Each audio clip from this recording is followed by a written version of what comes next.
Quoi qu'il arrive, on défendra nos couleurs. Les diagonales rouge et blanche, oui c'est fierté et honneur. On rentre sur la pelouse, fouze avec la rage du vainqueur. Oui on les bouge tous, à domicile ou à l'extérieur.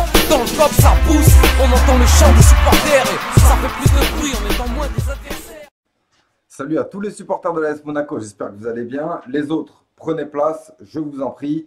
Ouais, vous avez aimé l'intro. J'ai essayé de prendre ce qui nous liait plus ou moins au Stade Rennais, donc en Ligue 1, avec les joueurs qui ont brillé pour nous, les joueurs Mbappé par exemple qui avait commencé là-bas. Il n'y en a pas beaucoup qui le savent. Voilà, c'est important de rappeler toutes ces choses-là. Et puis, on va surtout débriefer un très gros match de cette équipe du Stade Rennais parce qu'on a eu chaud au Mich. Le Stade Rennais est une très très bonne équipe de Ligue 1. D'ailleurs, il le prouve encore avec la course à la 5e place et d'ailleurs 6 matchs sans défaite juste avant qu'on les rencontre. Donc voilà, les pièges, c'était un match piège, on le savait. Les pièges, on connaît. Donc on s'en est pris un par les médias juste avant PSG Monaco, donc en finale de Coupe de la Ligue. Ils nous ont envoyé Fabinho et Jardim au PSG 2 jours avant la finale.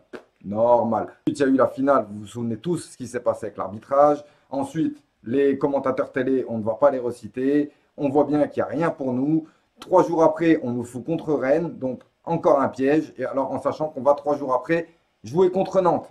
Ce match, donc, il commence avec, on n'est pas là, voilà, comme on a l'impression de se retrouver en finale de Coupe de la Ligue. Donc, on n'est pas là, on les laisse jouer. Enfin, du moins, est-ce qu'on n'est pas là ou est-ce qu'on est complètement claqué aussi, il faut le dire.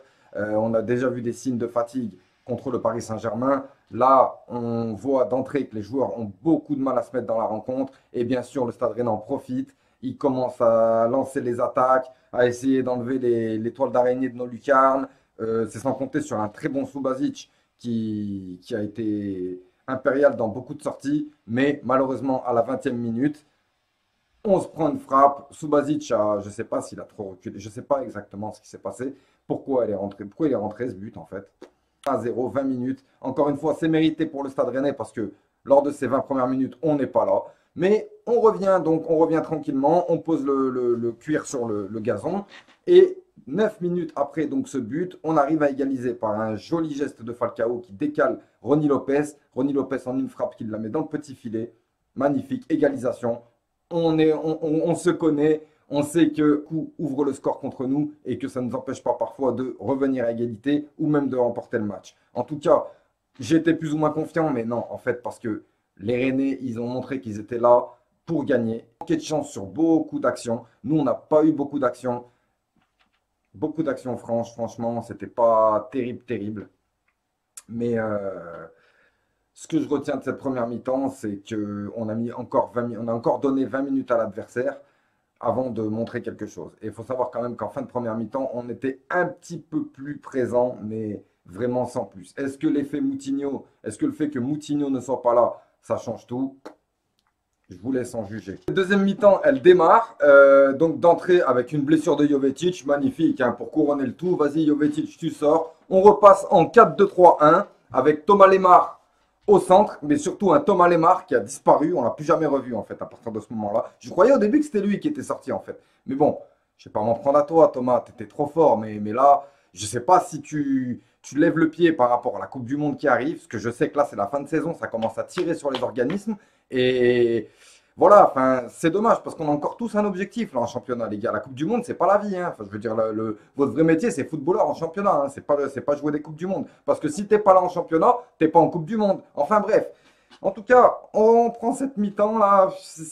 On essaye, hein, on essaye, mais c'est sans compter sur des Rennais qui ont vraiment la dalle. Et vas-y que je te mange, et vas-y que je te mets sur les côtés. Même si on a été un petit peu mieux, je dis. Hein. Très insuffisant face à une équipe de Rennes qui, franchement, avait vraiment. Ils méritaient cette victoire. Ils méritaient cette victoire au vu de leur jeu, au vu de tout ce qu'ils ont proposé. C'est eux qui méritaient. Donc, étant donné que je suis supporter monégasque, je vais dire que je suis content de ce point. Je suis content de ce point et je préfère, à la rigueur, on va dire que ce match était une purge et je préfère féliciter mes joueurs d'avoir tenu le coup. Parce que les baramines de 40 mètres, de 30 mètres qu'on s'est pris, Subasic, merci. Je sais qu'il y en a qui sont passés à côté de leur match, mais un peu tout le monde, faut dire. Rony Lopez aussi a disparu. Voilà, Diakabi, je pensais qu'il est en rentrant, il allait essayer de briller un petit peu face à son ancien club. Ben non, ça n'a pas été le cas. Et mine de rien, on passe à ça. de se faire, de perdre ce match à la fin avec la tête qui passe à ça sur un centre. C'était le Stade Rennais, c'était pas n'importe qui, c'est un club qui se bat pour la 5e place. On a également le FC Nantes à jouer. Voilà. Lors de cette semaine, on va dire qu'on a presque fait 3 matchs en une semaine. Il faut vraiment être content de ce point. Enfin, je pense que je vais revenir en fait à la fin de saison. Là, il va falloir revenir parce qu'effectivement, moi-même, hein, mes objectifs ont changé par rapport à ce qui s'est passé.